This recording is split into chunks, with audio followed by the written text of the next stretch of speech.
সারা রাত ঘুমাতে পারে না নিলয়। নিজের অপরাধ বোধ যেন তাকে চারদিক থেকে ঘিরে ধরছে।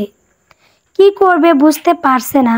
সকাল সকাল ঘুম থেকে উঠে রোদ নামাজ পড়ে রুমে বসে আছে। রোদ আজকে সে কলেজ যাবে। নীলাকে ফোন দেয়, নীলা ফোন তুলে না। 3 বার ফোন তুলে নীলাকে কলেজ যাওয়ার কথা জিজ্ঞেস করতে নীলা না বলে দেয়। সে যাবে না, কিন্তু রোদের রিকোয়েস্ট রাজি হয়। রোদকে এখন আর বাসায় কাজ করতে দেয় না আরাফ চৌধুরী। বাড়ির সবাইকে বলে দিয়েছে রোদকে দিয়ে যেন কোনো কাজ না করায়। রোদ রেডি হয়ে বাসা থেকে বেরিয়ে যায় কলেজের উদ্দেশ্যে। এই দিকে নিলয় যেন নিঃশ্বাস নিতেও কষ্ট হচ্ছে। কিছুই বুঝতে পারছে না সে কি করবে। হঠাৎ রোদকে বাসা থেকে বের হতে দেখে জিজ্ঞেস করে, কই যাই? রোদ আস্তে করে বলে, রোদ কলেজে যাচ্ছি ভাইয়া। নীলয় কিছুটা তাড়াহুড়ো জিজ্ঞেস করে, নীলাও কি কলেজ যাবে?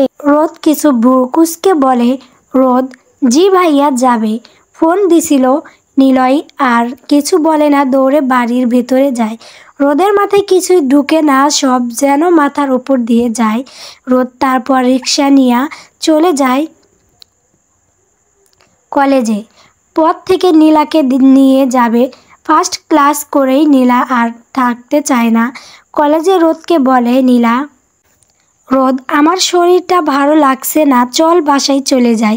রোদ কিছুটা উত্তেজিত হয়ে বলে, রোদ কি হয়েছে নীলা? শরীর কি বেশি খারাপ লাগছে? নীলা একটু একটু চল বাসায় চলে যাই। রোদ আর কিছু বলে না, নীলাকে নিয়ে কলেজ থেকে বেরিয়ে আসে। কলেজ গেট থেকে বের হতেই নীলার চোখ পড়ে নিলয়ের দিকে। নীলা রাগে দুঃখে চোখ ফিরিয়ে নেয়। রোদ পিছন পিছন হাঁটছে নীলা একটু সামনে। নিলয় নীলাকে দেখে নীলার সামনে এসে দাঁড়ায়। নীলা রাগী চোখে তাকিয়ে আছে, কোনো কথা বলছে না। নিলয় নীলার সামনে হাঁটু গেড়ে বসে পড়ে, কানে ধরে। তারপর বলে, নিলয় সরি খালাম্মা। এই না থুক্কো। সরি নীলা, আমার ভুল হয়েছে, প্লিজ মাফ করে দাও। নীলা কিছুটা অবাক হয়। এইভাবে পাবলিক প্লেসে হাঁটু গড়ে বসে সরি বলবে জীবনে ভাবেনি। নীলা মুখে কিছুটা বিরক্তি ছাপ টেনে বলে, নীলা এই আপনি কি সব করছেন? মাথা ঠিক আছে? আশেপাশে লোকজন দেখছে, উঠুন বলছি। নিলয় দেখলে দেখুক, যতক্ষণ না তুমি মাফ করে দিচ্ছ আমি এখান থেকে উঠব না, এভাবেই বসে থাকবো। রোদের কিছুক্ষণ সময় লাগে সবটা বুঝতে। সে অবাক হয়ে বলে, রোদ ভাইয়া কি করছেন? এইভাবে পাবলিক প্লেসে সবাই দেখছে, উঠুন আপনি। নীলয় কপট রাগ দেখিয়ে বলে, নিলয় যতক্ষণ না নীলা মাফ করছে ততক্ষণে আমি এখান থেকে উঠব না। নীলা বিরক্তি হয়ে বলে, নীলা আচ্ছা ঠিক আছে, মাফ করে দিয়েছি, উঠুন আপনি। নীলাই উঠে দাঁড়ায়। রোদ এখনও অবাক হয়ে তাকিয়ে আছে। দুজনের দিকে চলছে টাকি এদের মধ্যে।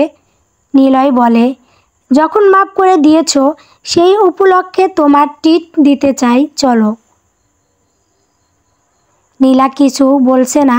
রোদ কিছু একটা বলবে, কিন্তু নিলয় বলে, নিলয় কিচ্ছু হবে না রোদ, সমস্যা নেই, চলো।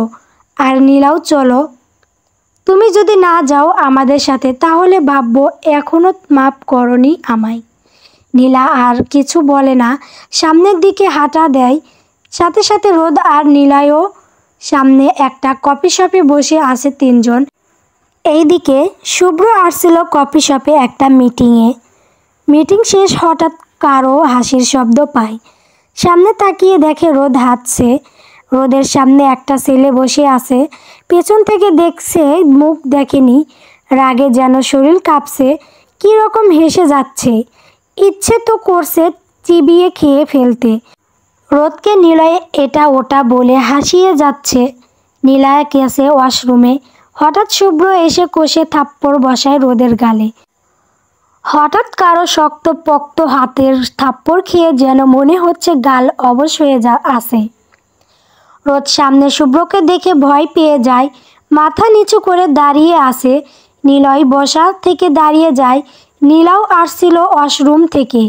রোদকে থাপ্পড় মারতে দেখে রাগে তার ইচ্ছে করছে এই লোকটাকে বুড়ি গঙ্গা নদীতে চুবিয়ে মারতে। এই রোদটাও না কবে যে একটু প্রতিবাদী হবে।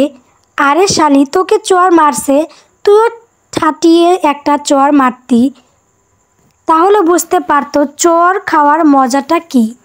নিলয় বলে, কি হচ্ছে ব্রো, তুমি রোদকে মারলে কেন? পিছন ফিরে নিলয়কে দেখে শুভ্র কিছু অপ্রস্তুত হয়ে যায়। সে ভেবেছিল অন্য কারোর সাথে বসে বসে হাঁটছে রোদ, কিন্তু না দেখে থাপ্পড় মারল। নিলয় আবার জিজ্ঞেস করে, কিন্তু শুভ্র রেগে গিয়ে বলে, শুভ্র স্টপ। নিলয়, আমার কি করতে হবে না হবে সেটা কি আমি তোকে বলে করব? হ্যাঁ। নিলয় চুপ হয়ে যায়। শুভ্র রাগে দপদপ পা ফেলে চলে যায় কফি শপ থেকে। নীলার যেন রাগে শরীর পুড়ে যাচ্ছে, ইচ্ছে করছে ওই লোকটাকে খুন করতে। নীলা রোদের কাছে গিয়ে রোদকে জড়িয়ে ধরে বলে, নীলা জানো, তুই কাঁদিস না, এই লোকটাকে তো আমি দেখে নেব। একটা অসভ্য লোক কোথাকার, ইচ্ছে করছে লাথি মেরে উগান্ডা ফেলে দেই। নিলয় নীলার দিকে চোখ বড় বড় করে তাকিয়ে আছে। নীলা নিলয়ের দিকে রাগী চোখে তাকিয়ে বলে, নীলা, এই আপনাদের বাড়ির 3 ছেলের কি মাথায় তার ছিঁড়া নাকি? আমি তো জানতাম একজনের, কিন্তু এখন তো দেখছি সাথে তো আরও একজনও দেখছি। নিলয় হতভম্ব হয়ে বলে, নিলয় কী সব বলছো নীলা? নীলা, আমি ঠিকই বলছি। এই ওই শালা পেতনি জামাই এত সাহস কি করে হলো আমার জানুকে মারার? কথায় কথায় থাপ্পড় মারে। কি পেয়েছে আমার জানুর গাল কি সরকারি যে যখন ইচ্ছে থাপ্পড় মারবে? শালা আসলেই একটা খাটাস। নীলায় ভ্যাবলার মতো তাকিয়ে আছে। নীলা আবার বলে, নীলা, এইসব আপনার জন্য হয়েছে। আপনার সাথে যদি কফি শপে না আসতাম তাহলে আর রোদ মার খেত না। আপনার মতো হাদারামের কথায় এখানে আসাই উচিত হয়নি। রোদ আস্তে করে বলে, রোদ, নীলা থাম প্লিজ, বাসায় চল, আশেপাশের লোকেরা কেমন করে যেন তাকিয়ে আছে। নীলা রোদের কথায় চেতে ওঠে, তারপর বলে, নীলা তুই চুপ কর শালি, পারিস শুধু বসে বসে মার খেতে। তোকে যখন চোর মারছে তুইও সাথে সাথে একটা চর দিয়ে দিতি। তা না করে সে মাথা নিচু করে কাঁদছে। রোদ, প্লিজ নীলা চল এখান থেকে। রোদ নীলার হাত ধরে টানতে টানতে বাহিরের দিকে নিয়ে যায়। আর নীলা যেতে যেতে নিলয়কে বলে, নীলা, আপনাকে যদি দেখি না আমাদের আশেপাশে তাহলে রোদকে থাপ্পড় মারার শোধ আপনার কাছ থেকেই নেব। হ্যাঁ। নিলয়ের মাথার ওপর দিয়ে গেল সব। সে অবাক হয়ে তাকিয়ে আছে রোদ আর নীলার যাওয়ার দিকে। রাত 12:30। শুভ্র ছাদে দাঁড়িয়ে আছে। হঠাৎ পিছন থেকে কেউ এসে জড়িয়ে ধরে। প্রচণ্ড রেগে পিছন ফিরে তাকায়। কিছুটা অবাক হয় শুভ্র।